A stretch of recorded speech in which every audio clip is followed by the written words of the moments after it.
hire Bob Myers, a special consultant.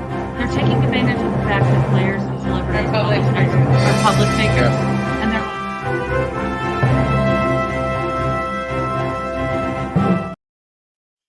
What is going on, ladies and gentlemen? It is your boy Sean Spencer, one half of that dynamic duo that's Let's Talk Football, and you see who I'm with.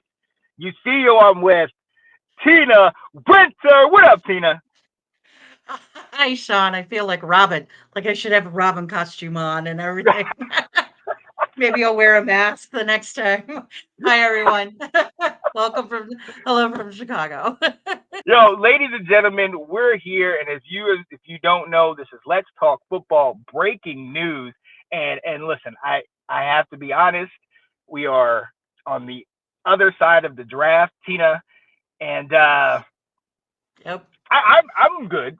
I'm good with it. I know the media has their opinions and this and that. How are you feeling in your house, in your neck of the woods? I thought it was a very interesting draft. Especially with how many offensive tackles were taken in the first round. Like everybody that had a hole was like, I'm plugging it. If I have a need in a couple of years, I'm plugging it. Everyone taken out. And even saw like Handy and I had talked about him, Marius Mims. Like I really kind of like that guy for us. We didn't get him, but I think he went to the Bengals. He should that should be a pretty good fit for him. And I just found this out today. Rocky Lombardi, who was the transfer from Michigan State to NIU, got signed by the Bengals today. So one NIU player got signed today. Shout out to Rocky. Yeah, no, to your point, honestly, to me, and ladies and gentlemen, we're talking about the NFL draft. For me, I mean that the 8 offensive tackles and 9 total offensive linemen that went in the first round. I mean, there was a lot of people that said that there was going to be a run on tackles, and Washington was even considering potentially, or at least we were considering potentially coming in and try to trade back in to get one of those. But as you saw, like everybody, like you said, everybody had a need and everybody addressed it immediately. And I mean that's pretty deep, man. We have a deep draft class at tackle. Yeah. And I honestly think these guys are going to get better and better and better as more of these college programs become more pro style offenses, and the need you have for a good offensive tackle is, especially on that blind side, is just phenomenal. These guys are getting better as the defensive got better, the other side's getting better. So it's just a back and forth thing. So. Oh, absolutely. And then look, it's that the need for the O tackle definitely got more popularized with Blindside. But if you look at the first clip in that movie, it goes back to 1985 with Joe Theismann breaking his leg, with Lawrence Taylor. And the funny thing about that, right. Hey, North Carolina, grab. So shout out to him. Yeah. But the thing about that, the tackle that he was actually on was Joe Jacoby, who was an elite tackle for Washington, ended up helping us 3 Super Bowls. But the crazy thing about that is LT changed the entire game. Washington went from having multiple wide receivers to running that double tight end set. So we had 7 guys along the line to try to figure out where LT was going to be. But hey, you want that left tackle, and teams went out and got it. What speaking of like surprises and things, was there any other surprises? As you know, you guys see the background. That's the biggest surprise for me. Although everybody knew it was going to happen. What were some of the surprises for you, Tina? Well, we just got to lead with the biggest one, which is Michael Penix being taken by the Atlanta Falcons. Crazy. Especially after the Falcons just went through all of the stuff they went through to get Kirk Cousins and their possible penalties that may be coming from that. Like, it's crazy that they took somebody like that and they didn't get an edge guy or somebody, or even an OT or something. Like, I'm sure our friend Handy was, I know our friend Handy was like, what? Right. What? Right. I mean, as somebody said, like, Cousins has got a good 3-4 years on it. So he's not going to be playing anytime soon. And he's going to be like, Penix will be 29 or 30 years old before he even gets the ball. Right. And Yet wanting a backup. But so early. in the first round? Yeah. Okay. I'll let you Yeah. say your Oh, yeah. your thoughts on this. Oh yeah. Oh no. I'm gonna definitely give mine. We got to sit there. Because that's my shocker. That's one of the things that absolutely just, to me, it's so I'm not opposed to them getting a backup quarterback. You and I have talked about Agreed. it at Yep. length. Every team, every great team needs a good backup quarterback, somebody to come in. But to your point, like the ink on Kirk Cousins' contract isn't even dry yet, and you're gonna Yeah. bring in this guy, like one of the top quarterbacks in the upcoming draft. Never mind the fact that in the first 12 picks, we had 6 quarterbacks taken. That lets us know kind of where the NFL is on these guys. But for me, using your 8th pick overall to get him when you already have a guy in house, it just does not. You have other needs. You have other things that you need to take care of. And on top of that, you could have gone a couple rounds without getting a backup quarterback at the time. Now, if Penix was your guy, I get it. Go with what your guy. You're gonna take him. We look at last year, Jahmyr Gibbs got picked up by the Lions in like the first 15 picks, and everybody was like, "Oh, that's crazy." But in hindsight, we found out other teams were actually interested in him. So we don't know if other teams were like, "We're gonna go get Penix if we have the shot," and they just wanted to kind of block and get him or whatever. But to me, I don't think so. I really right. don't think so. So to me, I think he would have been there in the second round. I think so too. I honestly think that pushed y'all to do what y'all did, getting Bo Nix as early as you did. I just think it was really. No. You don't think? I mean, because I don't think Bo goes that. You think Bo would go that early? It's 6 where Penix was at? No, No. because he went at 12. Right. Yeah, but I think the reason why he went at 12 or went in the first round, because I looked at Penix and I looked at Bo Nix as both early second round quarterbacks. So when they got picked in the top 12 picks, for me, especially with the Atlanta situation, a lot more than your situation, it was extremely surprising to me because you could have gotten a tackle. You could have They could gotten have gotten Dallas Turner. right. They would You have could had have Dallas gotten, Turner. Yeah, like or you could there's have your gotten. edge. Well, right, but you also could have gotten your new quarterback, one of the 3 best wide receivers in the draft. You got Romo Dunze out of Washington, who is arguably one of the best 2, if not arguably the best, coming out of the draft, and you totally bypass on him. You already have it just does not matter because it doesn't make sense because both of those guys cannot play right away. So essentially, you're saying we like what you got, but we need you to sit for a while, even though all these other teams want you, and we're going to stick with this guy. But here's the other thing, Tina. Both of those guys have had injury issues. One is just coming off the injury, the Achilles tear, and then the other guy has had each shoulder messed up. I think he's got an ACL on each knee, or no, on the same knee, if I'm not mistaken.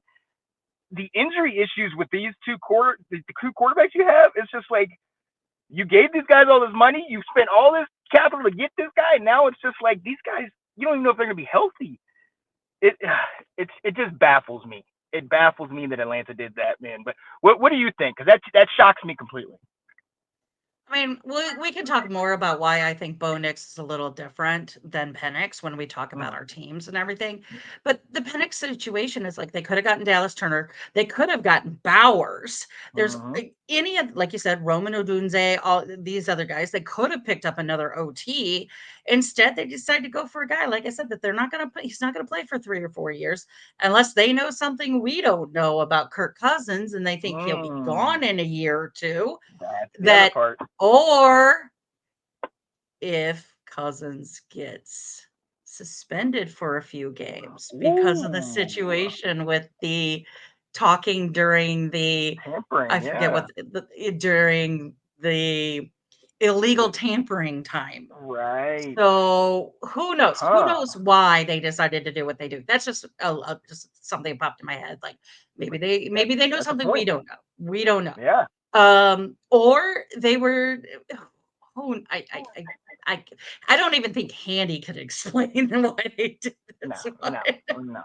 I Like do there's know my buddy Will was saying there's only 2 years, I believe, they're guaranteed on the contract. Like correct. so Yes. after 2 years they can go. So which in reality that could be a good thing. You have him sit for a year or two.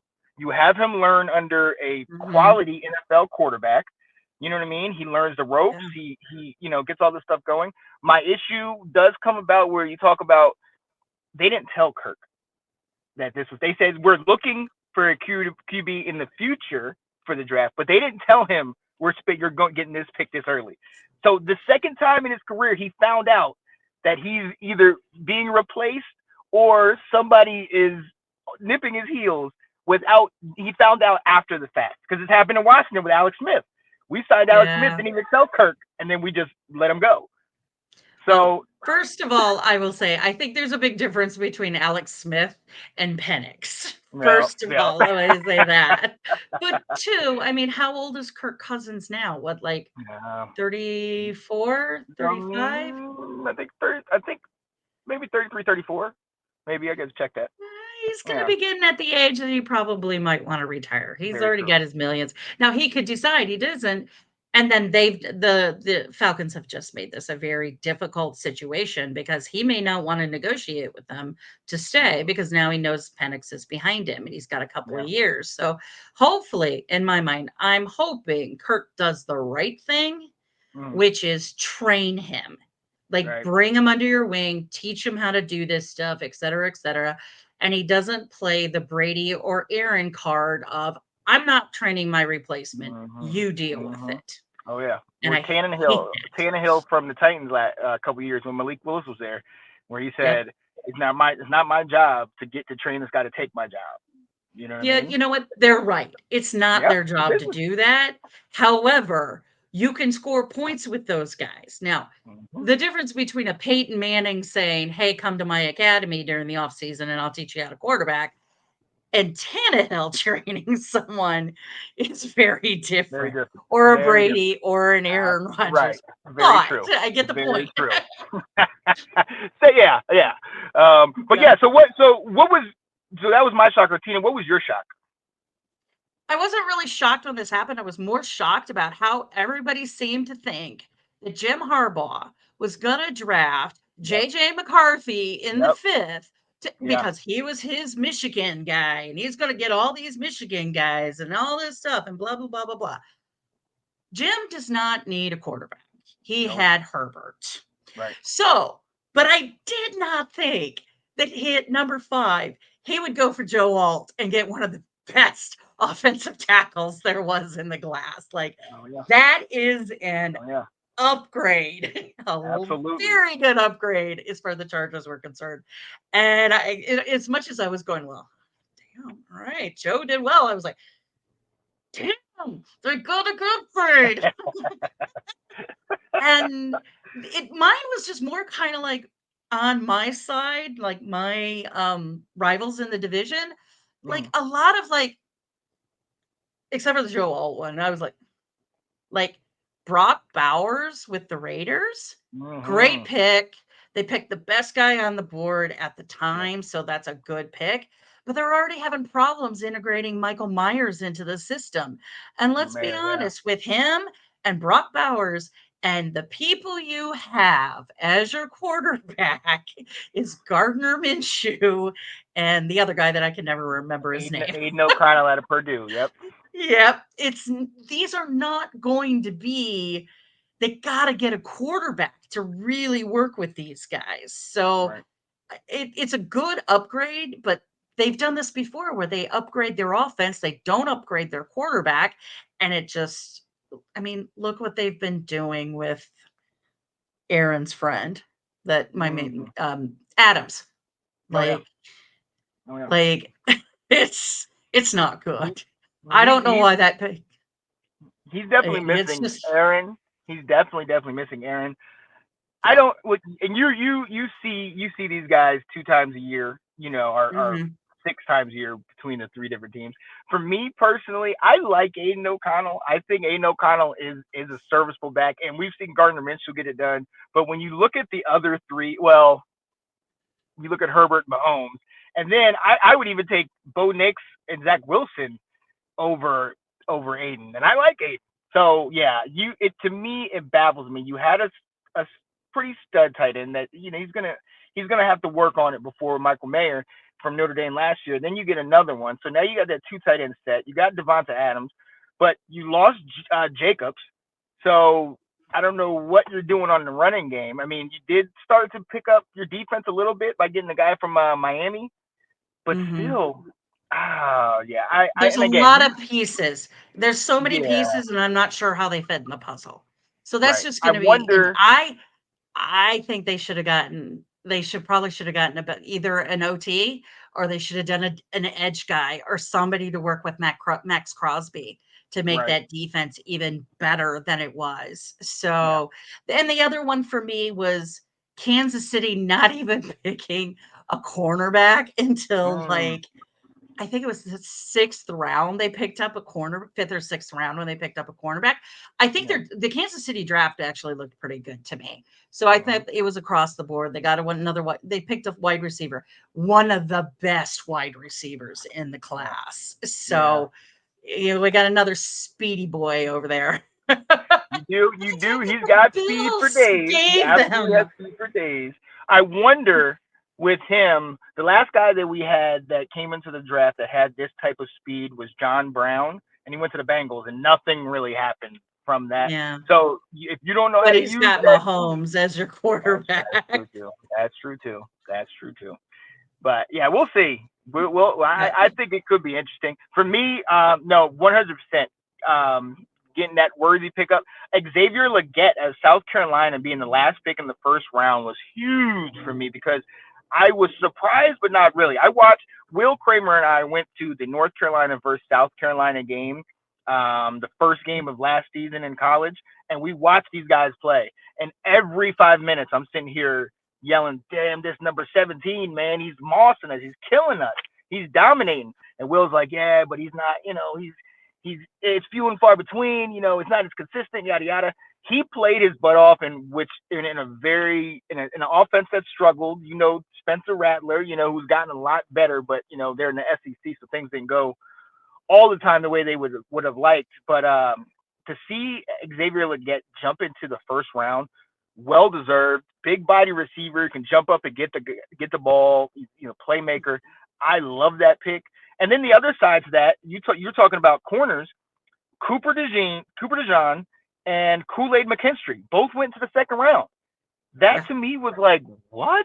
Like, I didn't think we were going to drop. Did you see the corners dropping? Handy and I kind of talked about this, because we were talking about Kool-Aid because he really liked Kool-Aid. And I honestly, most of the people that were picking the first round, they were picking Kool-Aid for Kansas City. There must have been something, like the way it fell. They saw something in this kid and said, "Okay, we're going to draft up." My thought on the corners is that I think some of the team, unless it was like a lights out, if you got a Sauce Gardner or a PS2 type corner coming out of then you'll take them in the first or the second. But if it wasn't like perfect kind of thing, they were waiting because they don't want to pay a lot of money to them, because I really think the new NFL rules are going to affect the safeties and the corners the most in terms of how they're going to have to adjust to this new kind of tackle. Oh, yeah. And so if corners are going to become less important, you don't pay them. But that could also be because we're not scouts or anything, like we're just little things, and we're listening to what other people are saying. So maybe the scouts and the players, when they saw this, they were just like, you know what? They're more second or third. They're not quite first round talent that we're going to pay that. So we're going to try. We'll see what we could get in the later rounds. So, and that's what you saw. Like Nate Wiggins, who's at Clemson, he went in the first. Kenyon Mitchell out of, I believe, Toledo. He went in the first, and there was one other guy. Those three guys were pushed up higher than Cooper and Kool-Aid. So it's not super surprising because they went early in the second round. But yeah, at the time, I think you hit the nail on the head where certain teams said, hey, this guy is someone we're interested in. If one of these three guys isn't available, we can wait. For me, it hurt, and we're going to get into this in a minute. We had an opportunity to pick him up. We had an opportunity to pick him up at 36. We ended up getting Jerzon Newton. I'll talk about that in a second. But then we could have picked him up. We had the 40th pick. We could have picked him up there, and we ended up trading him back. And then he gets picked up not too far after that. Him and Kool-Aid get picked up like 38, 39 or something like that. Yeah. So to me, I think it goes right to your point. The ones that maybe we were going to go after weren't there when we were picking in the second round. And so, and we just, I guess you didn't want it. You wanted to see what happened because he might be a bit of a project. So we're going to wait till a later round. If he's still there, we'll grab him. So, but yeah. Where did Kool-Aid end up going? I'm sorry. I know you said that. I believe. Oh, I just had it written down. I don't think it was. I know. I think it might have been Pittsburgh. Honestly, let me check. I think you might be right on that. I'm looking. Kool-Aid, McKinstry, Saints. Yep. Yeah. So, well, then, hey, that's so Handy gets to see him twice a year play against his team. Exactly. That is a really good pickup for them. So shout out to them. Yeah, very good pickup. But speaking of pickups, Tina, talk about it. How'd you guys do? I actually was pretty impressed. I like the fact that we went for an edge in the second round because that's definitely an area that we needed to pick up another person. I'm going to jump past the first pick because that's going to be the longest conversation. Then we got a cornerback, Chris Abrams-Draine from Mizzou. And from what I was seeing on some of his stuff, we'll see. Because, I mean, cornerback is such a hard position in the NFL to play that we may see him right away. We may not see him. We still have Riley Moss that we got last year that was injured, that this is going to be his first year playing. So we don't know. I love Audric Etesme. Wait. The running back? Audric Estime? Oh, yeah, the Notre Dame. Okay, yeah. Oh, he's real. The Notre Dame guy. He's a bruiser. Always. Him and Javonte bruising up that middle line. Perfect for Sean Payton. So, Devon Vele was a wide receiver we got. And I liked our last pick, who was an offensive lineman, Nick Garguilo. I know I'm butchering his name. I apologize to any people who is of Italian descent on the show. I just butchered it. But I think he's going to be our center replacement. That's the idea. We have someone we can put in a center. And then the two big ones, one we'll talk about later, which is Troy Franklin. And the other one is Bo Nix. Everybody knows we have Bo Nix. This is why, going back to your conversation earlier, saying, like, do you think that we actually jumped the gun? One, at the time, we were actually taking calls to possibly switch back to go later because Peyton, George and Sean, our GM and our head coach, like you and I talked about this offline. Like a lot of people didn't realize, like the way everything worked is first choice for us was Caleb. Caleb was everybody's first choice. Second was Jaden Daniels. And then third was Bo Nix. He was actually the third guy on Sean Payton's list. And what I heard about these stories and everything, like before Nix came in for his personal interview with the Broncos, he was sent a packet of information and he had to go through and do homework ahead of time and determine how he would handle certain situations answer all of this. And then they were like Rattler even said, like the hardest interview he had was with the Denver Broncos. Like Sean Payton was drilling these guys down on their football knowledge to figure out who the best guy worked for them. And Bo Nix was Sean's guy. And might be a bit. We could have got him in the second. We don't know, but at that point, they weren't taking a chance. They Yeah. were going to go for it, and they were going to take him. Pundits think differently. They don't matter. Sean's the one that matters. And if True. Sean That's thinks very it's the true. right pick at that point and he wants that guy, you got to give him what he wants. Yeah. So we'll He is. know in a Is he gonna year. be your number one? Is he gonna be your starter? Because you got to know the guy in house. Yeah. Mr. I'm Never sorry. met a MILF I didn't love. Oh. Well, I Um, understand that. the memes have been hilarious on that whole issue. Like, Yeah. so there was one about like Denver hasn't seen a man that loves a white Bronco since OJ. Mm. Mm. Like, it's been hilarious. Um, to be honest, Zach Wilson hasn't had the best OC coordinators since Yeah. he's been in the league. So I this might be a way for him to redeem himself. Just based on experience in the league, I would say probably Zach has the lead going into the preseason, Mm-hmm. but we'll see how that all shakes out. I honestly think it's either because I mean the quarterback room is not exactly stellar. We have Bo Nix, Zach Wilson, Jared Stidham, and Ben DiNucci from the USFL. Yep. So I think either Stidham or DiNucci is going to end up getting that, but they might keep him Yep. because you can have 4 in the quarterback room. So Could happen. we'll see. This All is right. it will be interesting to see how this works. So Yeah. I mean, we're not All right. paying Zilk a penny, so Mm-hmm. like we could Which is bring the him in best and deal cut to him have. for a couple million for Right. no problem. We got the Which is the opposite best way to problem do with it. him than we had with the other Wilson. Who you're still paying. Oh Yeah, my yeah. God. And Oh everybody in the man. Bronco fandom's like, give him the number 3 jersey, then we don't have to change anything. Right? That's not going to happen. Wow. Denver has already come out and said no, he's going to have a different number. Yeah. Yeah. I understand it. You wipe off one quarterback and then bring in another one. You're like, oh, okay. Well, we're not cooking. We know that, Yeah. but no milk will Well, be safe. yeah.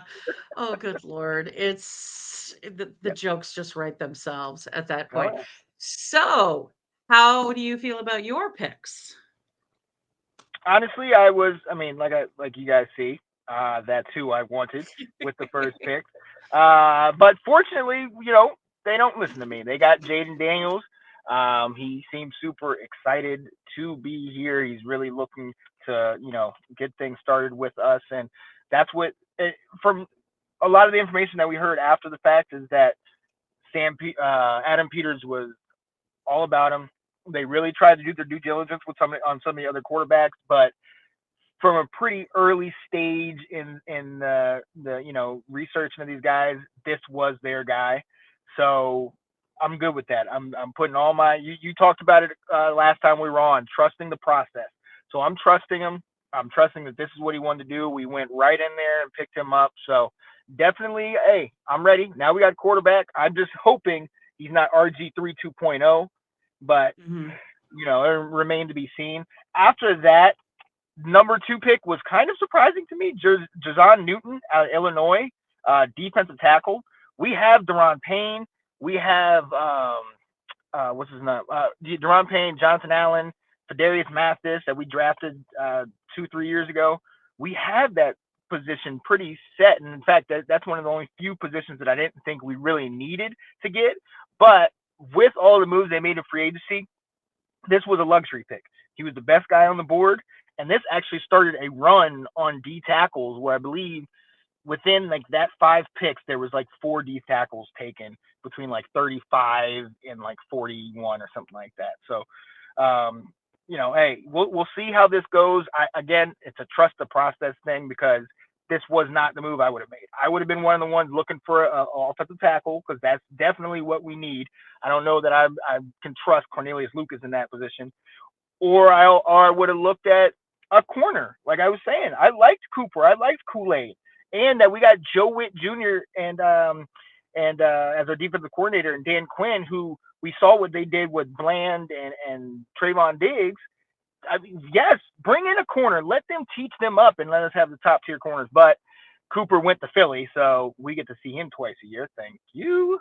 After that, the second pick in the second round got a bunch more picks with that. When we finally did get back on the board, so we traded from the 40th pick with Philly, I believe, and that pick was the one that they used to get Cooper. Then with 50 and 53, 50 we ended up getting Mike Samerstill, the corner out of Michigan. Very intelligent corner. Wasn't one of the guys that was pushed up as much, but he's a great character guy, great guy to have in house, great caliber. I watched a lot of him because I was watching a lot of Michigan this year because of Alex and Big Ten love or whatever. Well, right. They're the best team in the country. So, and there was that part of me that was like, Harbaugh gonna fall, all these suspensions. But shout out to him. It was guys like this that kept that team together. So I love getting this guy. Yeah. The next one we got is the tight end, quality tight end. One of those guys that's a balance of great blocking, got good hands. Not really somebody that can separate, but he is somebody that could maneuver out there. So I love that. Your favorite pick, something we'll talk about a little bit later. I'm going to hold on that one. Finally ended up getting, before that, we got a tackle, Brandon Coleman, not sure much about him. Then we went and got Jordan McGee, Dominique Hampton, and Javante Jean-Baptiste, linebacker, safety, and defensive end, 5th round and later. So we had already proven that we had the pieces kind of on defense. We did make a couple more pieces on defense, which would be interesting. But I was really, really excited to kind of see some of the positions. The Mike Samerstill from as a corner, I loved that one. The Ben Sinnett, the tight end. Obviously, Jaden Daniels gives you an excitement that you look forward to. It's like, oh, okay, let me just see what's all the hype about. But the most intriguing pick for me is Washington picking up Luke McCaffrey out of Rice, who, for those of you that don't know, is the brother of Christian McCaffrey. Somebody who my partner has been talking about all off season. So look, the NFL draft, you picked up a guy that I love in Troy Franklin. I picked up a guy that you loved in Luke McCaffrey. I'm going to let you go first on Luke, why I like this guy, Tina. Well, first of all, let's talk about his pedigree. I mean, we're talking he is the son of Ed McCaffrey, who was a Pro Bowl wide receiver. He won 3 Super Bowls. He was a beast he wasn't a big man. Well, he was a tall man, but he wasn't a big guy. He was a beast. He would put his body on the line. He married a woman who was the starter for the Stanford soccer team. All 4 years she was at Stanford. And so then, we have Christian McCaffrey. They had Max and they had Dylan. I don't need to talk about C-Mac. Everybody knows him and all of that. Max was a wide receiver at Duke, and Dylan was a quarterback at Michigan and then at Northern Colorado. So, I mean, the pedigree's there. They're all there.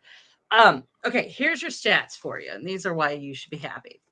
He's 6'2", 198 pounds. He is built like a wide receiver. He looks like a wide receiver. He is an ex-quarterback turned wide receiver. So he is still a little bit of a project. I don't think he's going to make your wide receiving core first year. He might be on the edges. Who knows? Let's just see what the guy can do. But he has 9 5/8 1/4-inch hands. So he's big, strong hand sketch ball. And watch his combine stats. Like if you go on and see what he did at the combine, you could see how he was catching things. So 30-inch arms, got a good thing. Here's the best part. Would you believe he beat his brother in the 40-yard dash by a second? Ooh, nice. He ran a 4.46 40-yard dash.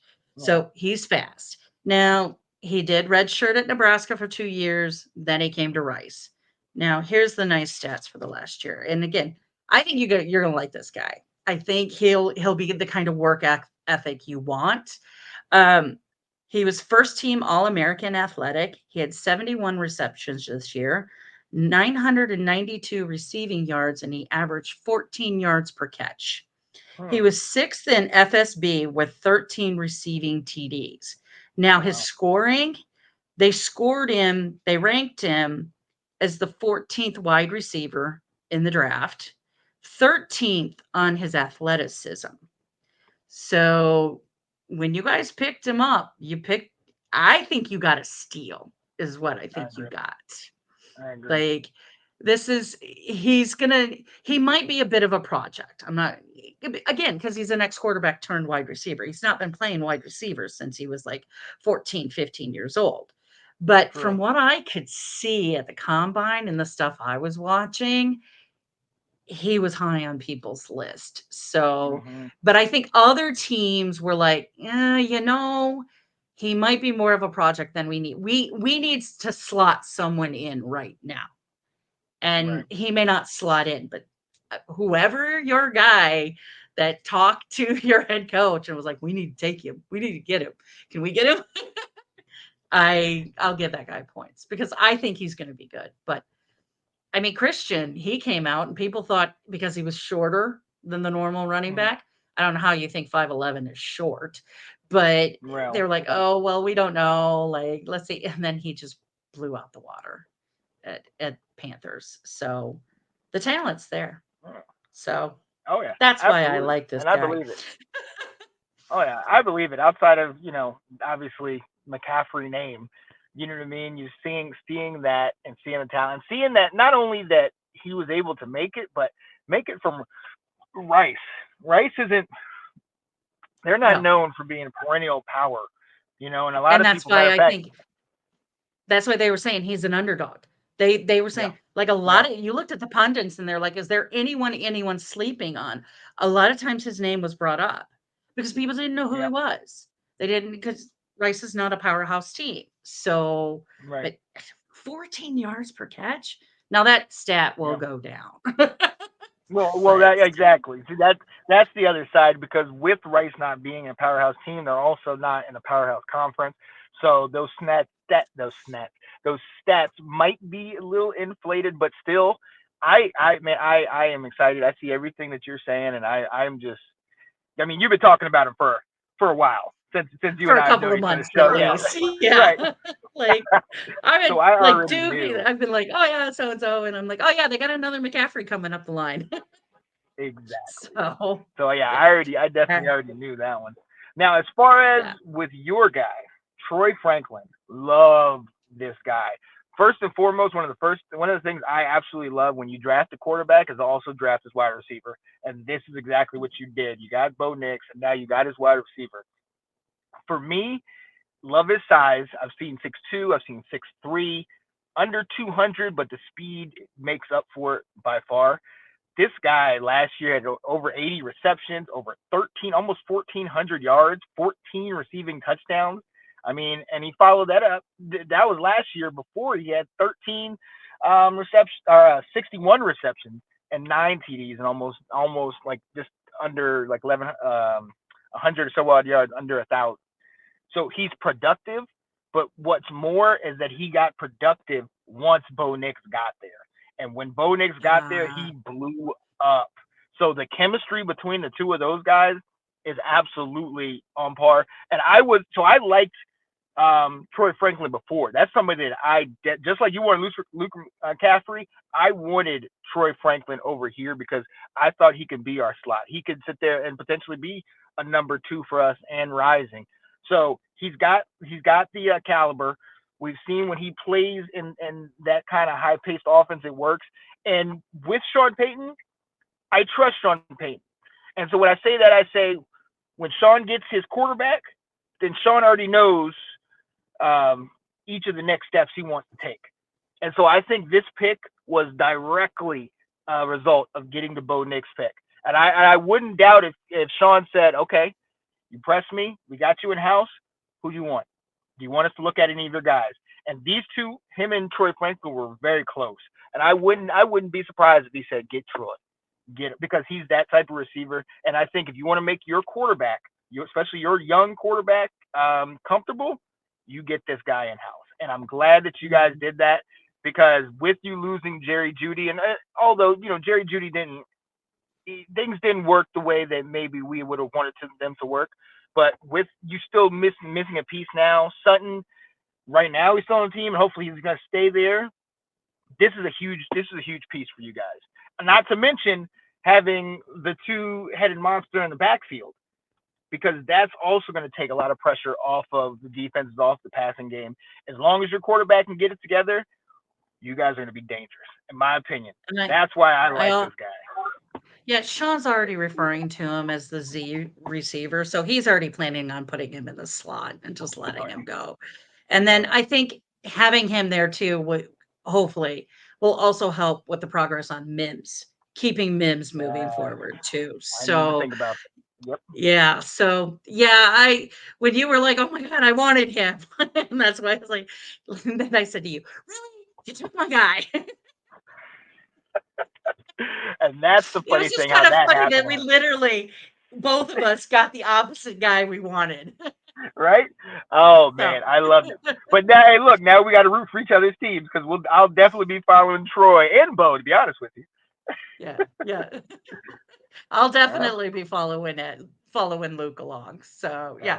I think that we also, if you watch the combine stuff, they actually compared them together. Like they imposed each other, the two McCaffrey brothers over it, and they showed like how they would run and everything. And I'm like, well, yeah, I beat him. He's like almost 3 inches taller than his brother and leaner. Right. And he had time to know what his brother ran. So now I have a bar. I have to beat this, and I'm good. So I'm sure Ed and Lisa were like, "Get your head in the game, keep it going, like doing this." Like if he gets down, they're like, because Ed coaches too now, so he's coached a lot of quarterbacks, and he does high school coaching. So I'm sure Papa was telling them a few things when they were coming up.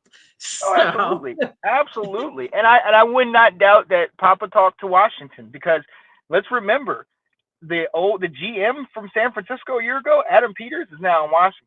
So there's that connection, especially with the success they've had in San Francisco. So I know the Shanahan McCaffrey connection. Yeah. So he talked in house. You know what I mean? Oh, yeah. And it just everything worked perfectly like about when it came. Because Shanahan would not have referred McCaffrey to come to Washington. This was a year or two ago. You know what I mean? It had to be now with everything that's going on. So I say all that to say, and we're going to wrap this up. I'm excited from what has happened in the draft. Obviously, I'm always cautiously optimistic because I've been in this game too damn long. But I am excited. It's a new dawn. It's a new day in Washington. And I just hope that we could translate all that we got in free agency in the draft and push that onto the field. If we can do that, and we might win a couple games this year. What do you think? How do you feel about Denver? Ditto. I'm cautiously optimistic. We had a good run there, and we were pushing, and we just fell apart at the end. So I said it when I wasn't real sure about Sean when we took him on, and I'm like, I'm trying to be optimistic. And as I've said in the past, I'm like, last year it wasn't really his team. Well, it was his team, but it wasn't his quarterback. He's got who he wants now. It's his team. It's his quarterback. He's picking his players and all of that. And he's been bringing the guys in. And I didn't even mention like that the Jets and the Broncos had a trade during the middle of the draft. They traded for, I wrote his name down, John Franklin Myers in exchange for a 6th round pick in the 2026. And like that I saw was a good trade too. I think that'll help beef up our defense. So I'm pretty optimistic about what's coming in. Bo's going to have to, hopefully he is the guy that Sean needs because Sean's never drafted his own quarterback. He's always inherited people. Right. So I think he's got something to prove with this draft too. To prove that, yes, I do know what I'm looking for. And I wasn't just that I got handed Drew Brees and these guys.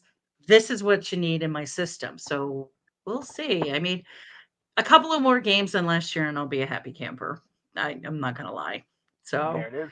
I'm willing to give them, we've been rebuilding. This is rebuilding. Oh, yeah. Like this is rebuilding. And if Bo doesn't work out, then in a couple of years, we'll probably find somebody. Everybody's like, oh, we'll just wait for Mr. Manning to come in. Because Manning's nephew is coming up in a couple of years.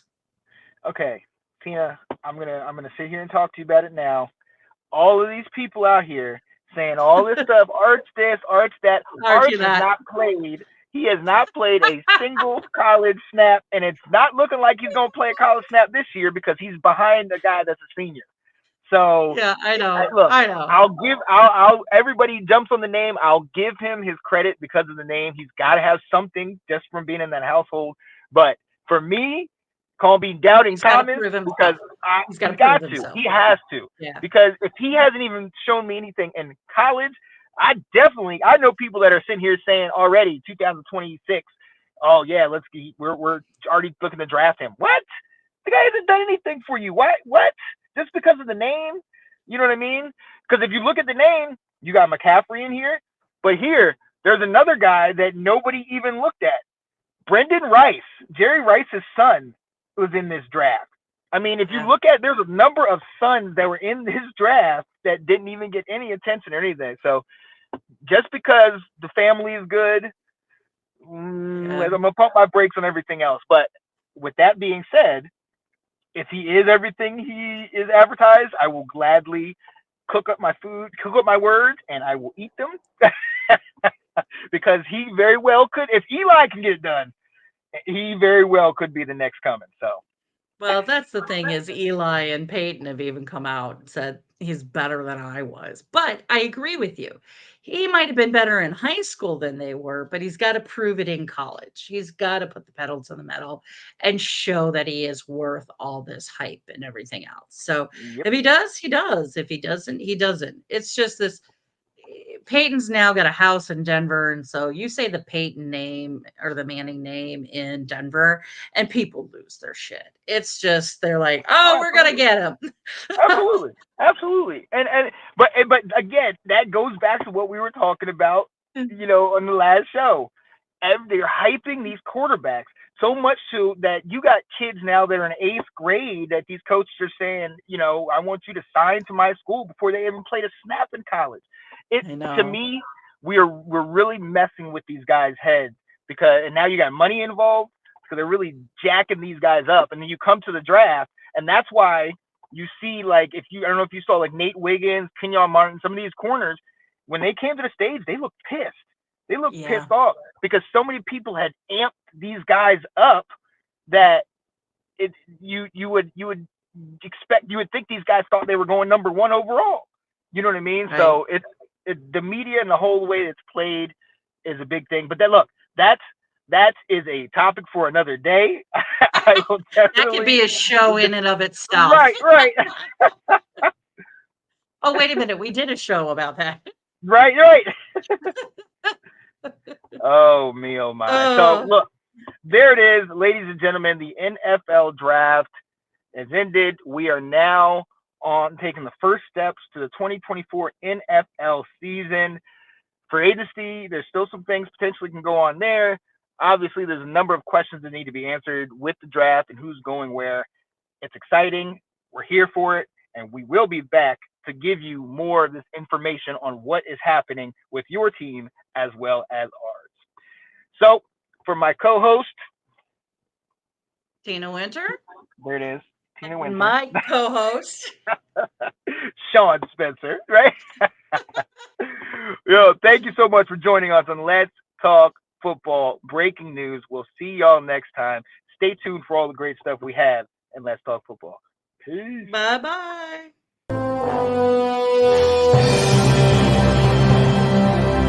Washington had no hesitation in this offseason. They hired Bob Myers, special consultant. They're taking advantage of the fact that players and celebrities are public figures.